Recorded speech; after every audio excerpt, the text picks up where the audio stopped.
आपली 2 व्हीलर व 4 wheeler foam wash करण्यासाठी आता राहता शहरात नव्याने सुरू झालेले अभिनय ऑटो सर्व्हिस सेंटर. या सर्व्हिस सेंटरमध्ये foam wash, diesel wash, interior cleaning, rubbing polish, headlight restoration, rubber coating, glass treatment अशा सर्व सुविधा अभिनय ऑटो सर्व्हिस मध्ये उपलब्ध. चला तर मग एक वेळ अवश्य भेट द्या.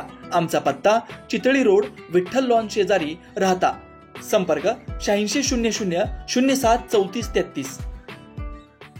आज शिर्डी व्यापारी असोसिएशन आणि शिर्डी ग्रामस्थांच्या वतीने एक भव्य नियोजनाचं आयोजन केलं आहे. साईबाबा संस्थांनी 4 गेट खुले करावे, 4 गेट जे बंद आहे त्यासाठी साई भक्तांना जाण्या येण्यासाठी व ग्रामस्थांना जाण्या येण्यासाठी खुले करावे या मागणीसाठी भव्य मोर्चाचं आयोजन केलेलं आहे. त्याचप्रमाणे त्या 4 गेटला त्यांनी पेटपाटची व्यवस्था करण्यात यावी, लाडू काउंटर ठेवण्यात यावं. त्याचबरोबर मंदिरामध्ये शिर्डीकरांचं, व्यापाऱ्यांचं, तिथल्या स्थानिक लोकांचं ग्रामदैवत आहे महादेव मंदिर, शनी मंदिर आणि गणपती मंदिर, या मंदिरासाठी अटकाव केला जातो. तो अटकाव होऊ नये यासाठी सातत्याने 4 गेट जे बंद आहे ते खुले करण्यासाठी आजचा भव्य मोर्चाचं आयोजन केलेलं आहे. शिर्डी ही साईबाबांच्या पदस्पर्शाने पावन झालेली भूमी आहे. शिर्डी आणि परिसराला आणि मी तर म्हणतो पूर्ण महाराष्ट्राला एकच महत्व आहे, ते म्हणजे साईबाबांचं शिर्डी हे तीर्थक्षेत्र महाराष्ट्राच्या त्याच्या ठिकाणी आहे. बाबांचे अनुयायी, बाबांचे भक्त हे देशात नव्हे तर परदेशात देखील असं सर्वांना माहिती आहे. पण मुख्यत्वे या मध्यंतरीच्या काळापासून, कोविडच्या काळापासून मंदिर प्रशासन असेल किंवा साईबाबा संस्थान प्रशासन असेल, त्यांच्या अतिरेकी निर्णयांमुळे खरं तर या ठिकाणी साई भक्तांना खूप मोठ्या प्रमाणावर दर्शनासाठी त्रास होत असतो. या ठिकाणी अनेक निर्बंध लादले गेले. कोविडच्या काळात ते निर्बंध लादले गेले, ती गोष्ट वेगळी होती. परंतु आजच्या परिस्थितीला हे 4 गेट खुले होणे हे खूप महत्वाचं आहे. कारण शिर्डीकर किंवा साई भक्त आज गर्दी पाहत नाही, वर्षानुवर्ष ही गर्दी या ठिकाणी असते आणि ती चालू असते. बाबांचा भक्त हा फक्त बाबांचं दर्शन घेण्यासाठी किंवा बाबांच्या संबंधी दर्शन घेण्यासाठी या ठिकाणी येत असतो. त्याच्यामुळे या 4 गेट खुले करावे. त्याचबरोबर साई भक्तांचं संपूर्ण जे दर्शन आहे ते सुकर व्हावं. आणि सर्वात महत्वाचं म्हणजे जे चप्पल स्टँडचा अतिशय चुकीचा निर्णय हा जो साईबाबा संस्थाने घेतला आहे, चप्पल स्टँड एकीकडं, प्रवेश एकीकडं आणि बाहेर जाण्याचं गेट एकीकडं, याच्यामुळे जो हेलपटे साई भक्तांना घालावे लागतात ते अतिशय चुकीचं आहे.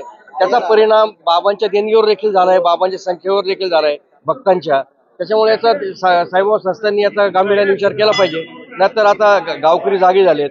जरी आमच्या या ठिकाणी 2 गट असले तरी मागण्या एक आहेत, हे सर्वात महत्वाचं आहे. त्याच्यामुळे आमच्यात वैचारिक मतभेद असतील, परंतु साई भक्तांसाठी, साई भक्तांना केंद्रबंदी म्हणून आम्ही या ठिकाणी काम करणार आणि त्याचा परिणाम काही होऊ, परंतु आज 4 गेट उघडे करणार यात काही त्रिमत. कोविड काळामध्ये शिर्डीमध्ये सगळं मंदिर गेट वगैरे बंद केलं होतं, परंतु मुख्यमंत्री महोदयांनी त्यानंतर सर्व मंदिर खुले केले.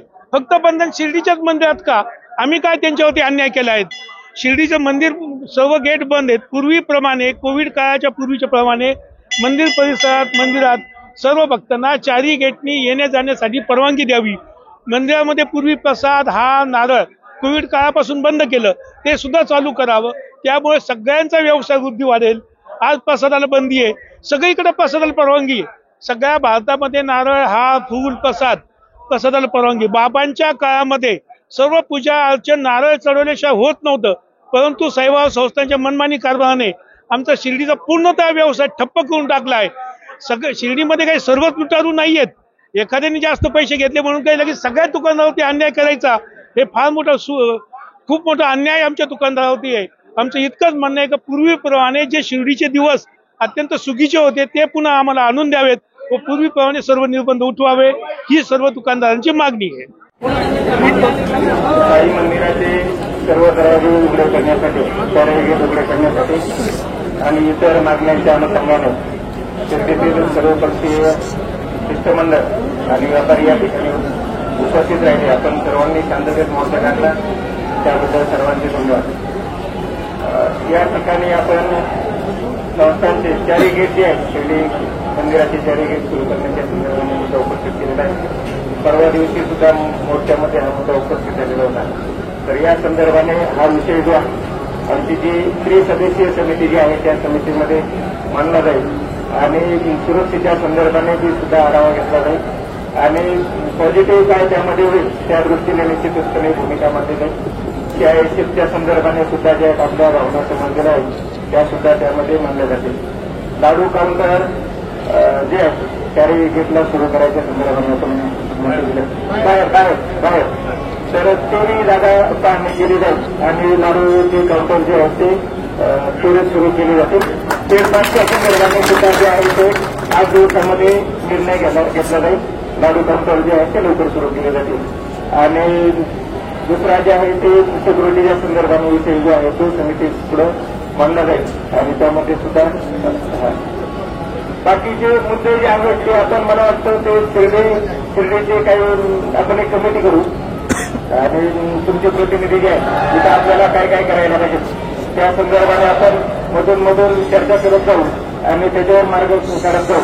म्हणजे मग हे तुम्ही आणि आम्ही हा जो विषय येतो तो काय विषय तो येणार नाही. तर एवढं बोलतो. थँक्यू. आपण सर्वजण शांततेला कार्यक्रम